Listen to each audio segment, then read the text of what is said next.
Sudah yang dikasih Tuhan, jumpa lagi untuk belajar firman Tuhan.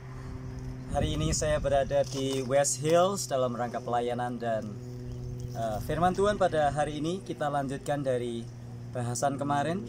Kita membahas Matius pasal 12 ayat 33 hingga ayat yang ke-37. Matius 12 ayat 33-37. Saya akan membacanya. Jikalau suatu pohon kamu katakan baik, ini pohon, maka baik pula buahnya. Jikalau suatu pohon kamu katakan tidak baik, maka tidak baik pula buahnya. Sebab dari buahnya pohon itu dikenal. Ini ada buah jeruk.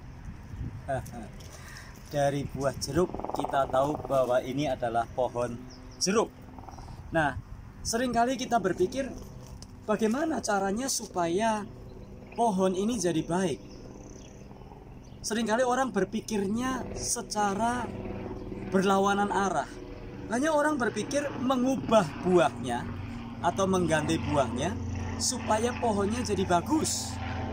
Padahal sebetulnya itu adalah satu hal yang salah, dan inilah yang sayangnya dipraktekkan dan dilakukan oleh dunia. Orang berusaha sedemikian rupa mengubah penampilan luar dengan berkata-kata manis, bertingkah laku sopan supaya orang lain melihat kesan-kesan yang baik terhadap dirinya. Dan prinsip ini dikenal dengan prinsip behaviorism. Artinya memperbaharui luar atau mengganti luarnya, tujuannya supaya yang dalam baik. Keliru. Alkitab menegaskan, dari pohon barulah keluar buahnya, bukan sebaliknya.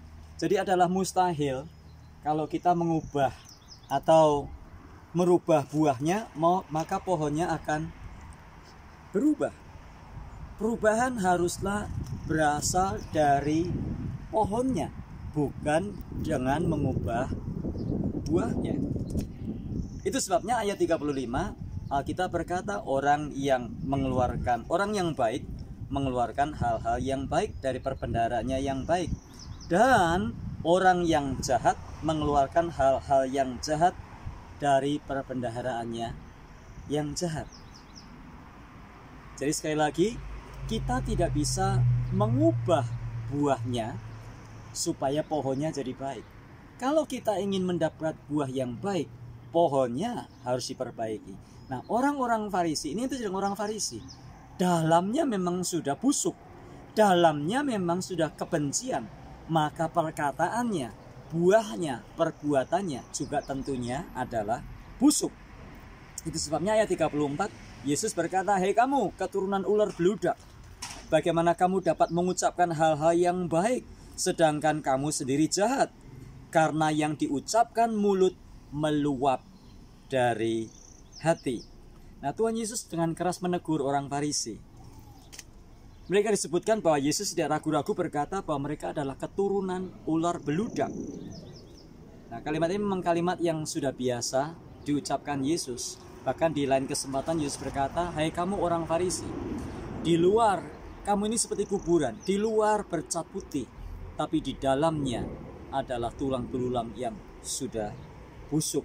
Hal ini sangat penting karena apa yang diucapkan orang itu keluar dari hatinya. Nah, seringkali orang terjebak dengan kalimat yang manis, seolah-olah kalimat itu asli, padahal sebetulnya bukan kalimat asli. Kita tidak bisa menyangkal di dunia ini, di luar, di lingkungan kita ada banyak orang-orang yang berkata manis, dan kita menyangka hanya karena dia berkata manis, lalu dalam hatinya manis.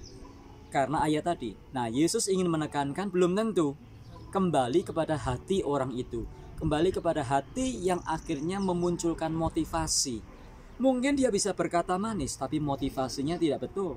Mungkin dia bisa berkata manis. Jadi kembali lagi, yang sedang diajarkan Yesus adalah segala sesuatu harus kembali kepada sumbernya. Sumbernya harus dibetulkan dulu. Kalau orang tidak peka, maka orang menilai kalimat yang dilontarkan orang Farisi itu sangat baik. Kemarin kita sudah belajar bagaimana pada waktu orang-orang menilai Yesus dan mereka mulai mengenali Yesus sebagai anak Daud, sebagai juru selamat, Mesias yang dijanjikan. Orang Farisi berkata, dia melakukan itu semua dengan kuasa Beelzebul. Seolah-olah kelihatannya berhikmat. Mereka melindungi orang-orang supaya tidak ikut Yesus, tetapi motivasinya jahat, motivasinya busuk. Kenapa? Karena dalam hatinya memang sudah busuk. Jadi apa yang perlu kita perhatikan ayat 36, tapi aku berkata kepadamu, setiap kata yang sia-sia diucapkan orang harus dipertanggungjawabkan pada hari penghakiman. Karena menurut ucapanmu engkau akan dibenarkan, dan menurut ucapanmu pula engkau akan dihukum. Artinya, adakah Yesus di dalam hati kita? Adakah Roh Kudus di dalam hidup kita?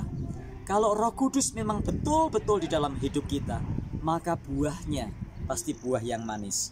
Buahnya pasti buah yang memuliakan Tuhan. Dan sebaliknya, orang Farisi biarpun pandai bicara, biarpun kalimatnya baik, tetapi hatinya busuk, di dalam dirinya buruk, di dalam dirinya penuh dengan kebencian, di dalam dirinya ada kuasa yang lain, bukan kuasa Tuhan. Itu sebabnya yang dikeluarkan adalah kata-kata yang tidak membangun.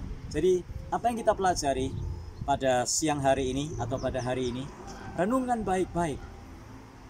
Apa yang selama ini keluar dari kata-kata kita, apa yang selama ini keluar dari mulut kita. Atau mungkin saudara-saudara kita yang lain, kita ingin membenahi dengan berkata, jangan berkata ini, jangan berkata begitu, jangan begitu, jangan begini.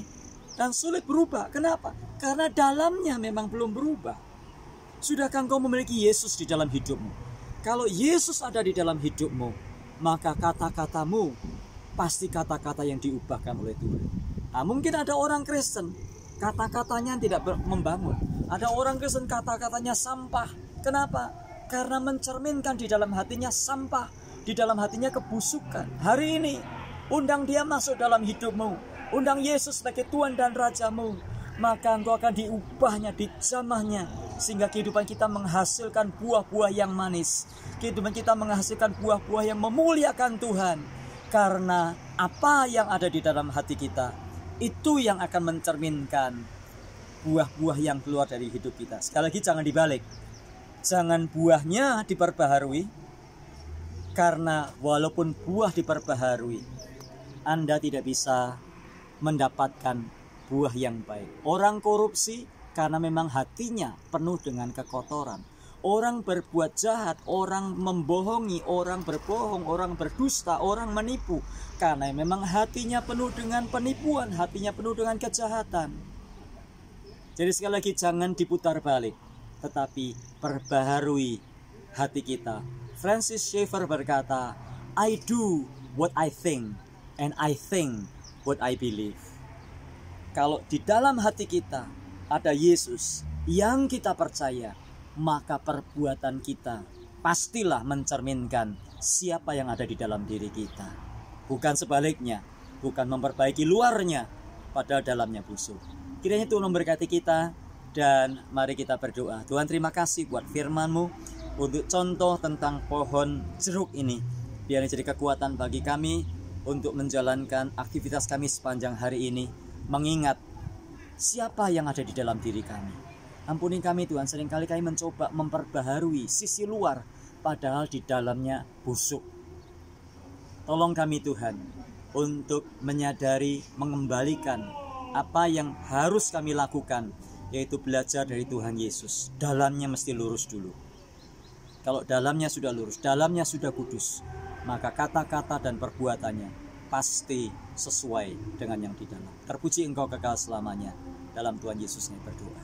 Tuhan memberkati kita dan sampai jumpa di lain kesempatan. Amin.